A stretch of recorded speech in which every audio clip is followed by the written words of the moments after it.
bugün qaydalar götürəcək. Yəni, qavaid tətəalləq bil əsma və sifət.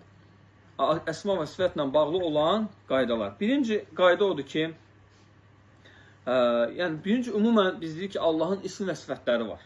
Elə deyilmi? Bunu kim deyir? Allah özü üçün ispat edir.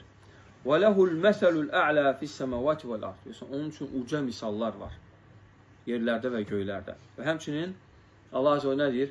وَلِلَّهِ الْأَسْمَاءُ وَلِلَّهِ الْأَسْمَاءُ الْحُسْنَى فَدُعُوهُ بِهَا. Allahın hüsnə adları var. Hüsnə nə deməkdir? Kim deyir? Gözəllikdə kamil olan. Aysa, kamillikdən üstün olan. Gözəllikdən üstün olan yox ha. Kamillikdən üstün olan. Aydın mı? Bax, deyirsən ki, gözəl adlar biraz tam olmur. Gözəllikdə kamil olan. Hüsnə, kamillikdə son həddə olan mənasındadır. Aydın mı? Yəni,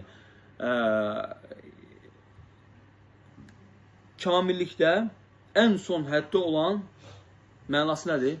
Hüsnə mənası odur. Aydın mı? Yaxşı. Birinci qayda odur ki, əl-əsmə və sifət təvqifiyyə.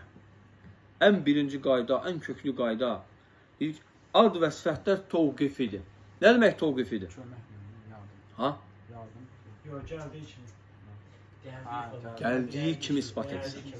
Yəni, təvqif, qardaşlar, vaqf sözündən ad və sifətlər təvqifidir.